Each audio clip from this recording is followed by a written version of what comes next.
Hi students, बहुत सारी nurses आजकल ऑस्ट्रेलिया की तरफ रुख कर रही हैं क्योंकि आजकल ऑस्ट्रेलिया का जो नर्सिंग रजिस्ट्रेशन प्रोसेस है वो इन्होंने काफ़ी स्ट्रेट फॉरवर्ड कर दिया है।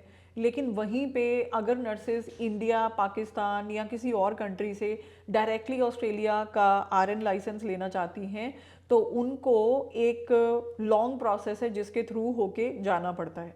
और बहुत सारे ऐसे स्टूडेंट्स होते हैं जिनके पास अच्छा मेंटोर या गाइड नहीं होता जो कि सारी प्रोसेस के बारे में उनको इन्फॉर्मेशन दे। तो चलिए सबसे पहले लर्न करते हैं आज के कैसे हम ऑस्ट्रेलिया में आरएन बन सकते हैं। लेकिन जो सबसे बड़ा पैरामीटर इसमें हम लोग डिस्कस करेंगे वो है रिगार्डिंग ऑस्की। ऑस्की क्या होती है, कैसे अप्लाई करा जाता है, एग्जाम में क्या होता है, ये सब कुछ आज इस वीडियो में हम लोग डिस्कस करेंगे। देखिए, जब आप ऑस्ट्रेलिया की एप्लीकेशन प्रोसेस कर लेते हैं तो आपको एनक्लेक्स आरएन की एलिजिबिलिटी मिलती है। जैसे ही आप एनक्लेक्स आरएन का एग्जाम दे देंगे तो उसके बाद आपको जो नेक्स्ट स्टेप की तरफ जाना है दैट इज ऑस्की। अब ऑस्की क्या होता है? OSCE is an objective structured clinical exam. ये एक प्रैक्टिकल एग्जाम है जो कि ऑस्ट्रेलिया, यूके, न्यूजीलैंड में कंडक्ट करा जाता है। Merely NCLEX RN can not give you RN licence. You have to prove as an international nurse that yes, your hands on practice skills and your communication skills with the patient are equally effective and you deserve to be a registered nurse in Australia. तो basically जो ऑस्की है, ऑस्की के लिए जब भी हम लोग apply करना होता है तो सबसे पहले हमें ऑस्की की फ़ी पे करनी होती है।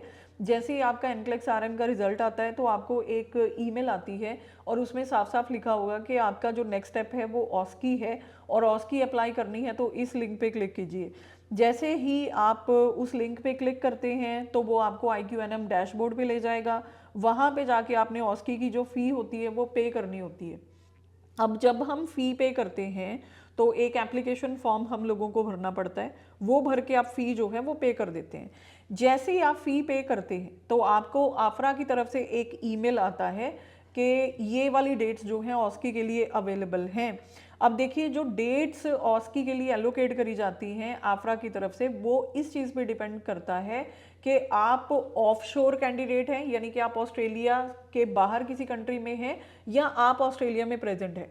अगर तो इन कंट्री आप प्रेजेंट है तो आपको जल्दी वाली डेट्स भी मिल सकती हैं। अगर आप ऑफशोर कैंडिडेट्स हैं तो आपको डेट्स फाइनली तभी एलोकेट करी जाएंगी जब तक आप के उनको जो ऑस्ट्रेलिया का वीज़ा होता है जब तक आप वो सबमिट नहीं कर देते हो तब तक वो आपको डेट्स जो हैं वो एलोकेट नहीं करेंगे।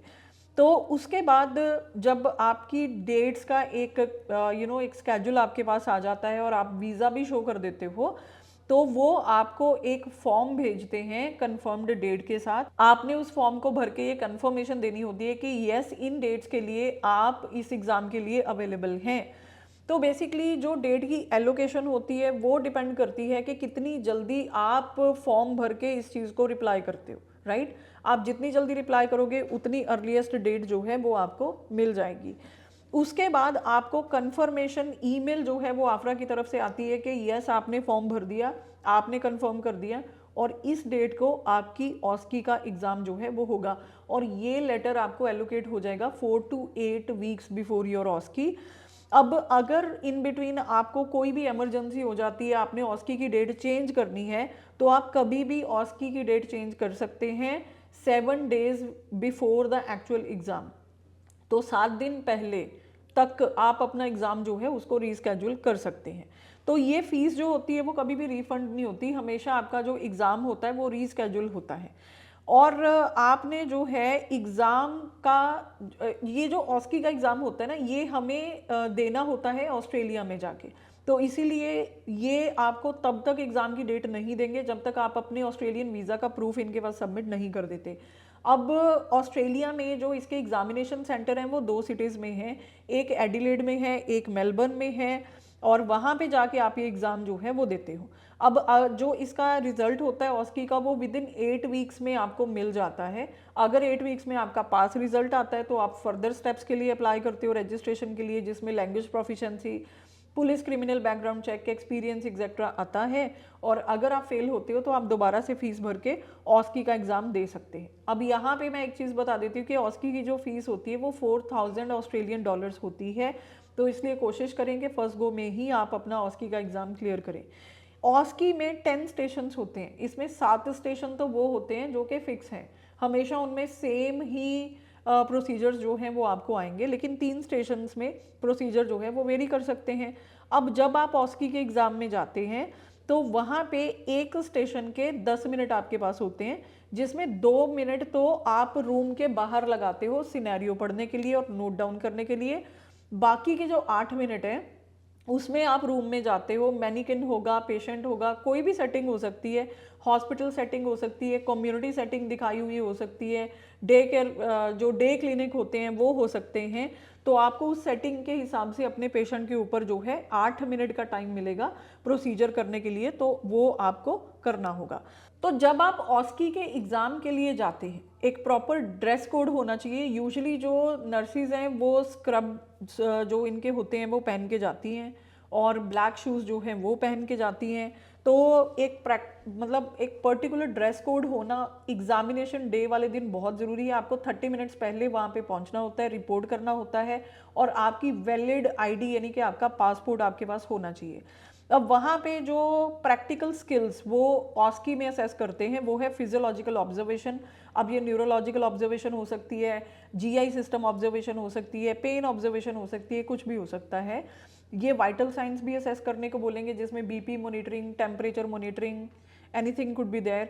देन ड्रग डोज कैलकुलेशंस भी हो सकती हैं, इंजेक्शंस हो सकते हैं, सबकुटेनियस आईएम, ANTT टेक्निक हो सकती है जो कि वूंड केयर में यूज़ होती है।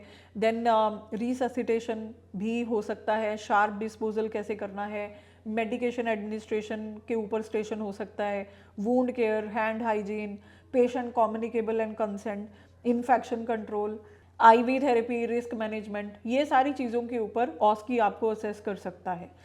और इसमें जो एक इवैल्यूएटर जो है वो आपके साथ ही बैठा होगा वहाँ पे, जो कि आपको कंटिन्यूसली इवैल्यूएट कर रहा होगा। वो इवैल्यूएटर आपकी प्रोसीजर में कोई पार्टिसिपेट नहीं करेगा। समटाइम इवैल्यूएटर बात भी नहीं करते हैं, समटाइम वो अगर एक्ट कर रहे हैं एज योर सीनियर नर्स या एज अ नर्स प्रैक्टिशनर आपके ऊपर, या एज अ डॉक्टर अगर एक्ट कर रहे हैं तो यस उनको आपको ओवर भी देना होगा कई बार। जैसे IAS BAR स्टेशन अगर आ गया तो उसमें हमें ओवर देना है, तो उस केस में एग्जामिनर भी बोल सकता है और हमें भी बोलना पड़ेगा, साथ में एग्जामिनर की बात करनी पड़ेगी। अदरवाइज एग्जामिनर साइड में ऐसे बैठा रहता है कि वो इनविजिबल है, या वो आपके सामने भी खड़ा हो सकता है आपके प्रोसीजर को ऑब्जर्व करने के लिए। और काफ़ी तरह की केयर सेटिंग ये दिखाएंगे, जैसे कि हॉस्पिटल केयर सेटिंग दिखा सकते हैं, जनरल प्रैक्टिस सेटिंग हो सकती है जैसे कि कोई क्लिनिक होता है, एज्ड केयर सेटिंग हो सकती है, कम्युनिटी सेटिंग भी हो सकती है। और इसमें 2 तरह की चीज़ें आपको मिलेंगी, एक तो सिमुलेटेड पेशेंट्स मिलेंगे जो कि एक्टर्स होते हैं और वो बहुत अच्छे एक्टर्स होते हैं, इनको आपने एक्टर नहीं समझना, इनको आपने ओरिजिनल पेशेंट्स ही समझना है। और मैनिकिन्स भी हो सकते हैं, उनको भी आपने पेशेंट समझ के ही उनको केयर देनी है और सारी बात बतानी भी है। तो स्टेशन पे काफ़ी सारी इक्विपमेंट्स हो सकती हैं, जैसे कि नेशनल मेडिकेशन चार्ट्स हो सकते हैं, ऑब्जर्वेशन चार्ट्स हो सकते हैं, न्यूरोलॉजिकल न्यूरोवास्कुलर चार्ट्स हो सकते हैं, ग्लूकोज मॉनिटरिंग चार्ट्स हो सकते हैं, fall risk and pressure care assessments हो सकती हैं, IV ऑर्डर चार्ट्स हो सकते हैं। तो ढेरों सारे चार्ट्स जो हैं वो हो सकते हैं। तो आपको ये पता होना चाहिए कि ये चार्ट्स को आपने कैसे यूज़ करना है। अगर आप एक पेशेंट के कमरे में एंटर हो रहे हैं तो वो कैसे एंटर होना है, उस पेशेंट से बात कैसे करनी है, किसी भी प्रोसीजर को एग्जीक्यूट कैसे करना है। एक बहुत इंपॉर्टेंट चीज़ मैं आप लोगों को बता देती हूँ। देखिए, आपके पास एक कमरे में 8 मिनट है प्रोसीजर करने को। अगर उन 8 मिनट में आपका प्रोसीजर पूरा नहीं होता है तो भी आपने उस प्रोसीजर को वहीं पे छोड़ के नेक्स्ट स्टेशन की तरफ चले जाना है। आप कभी भी एक स्टेशन पे 8 मिनट से ज़्यादा नहीं लगाएंगे।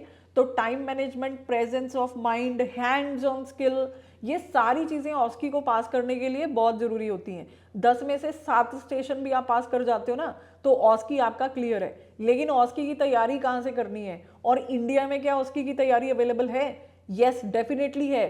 तो नवकिरण नर्सिंग क्लासेस लेके आया है अपनी high tech OSCE lab with our advanced techniques, जिसमें हम लोग आपको सिखाएंगे each and every station of OSCE. Now does not matter you are preparing for AFRA OSCE, UK OSCE or New Zealand OSCE, we have everything in our lab to teach you. We have very qualified teachers जो कि खुद ऑस की पास कर चुके हैं। तो आइए Navkiran nursing classes की ऑस की प्रिपरेशन क्लासेस को ज्वाइन करिए और बन जाइए ऑस की चैंपियंस। हमारे पास ऑनलाइन और ऑफलाइन क्लासेस दोनों अवेलेबल हैं।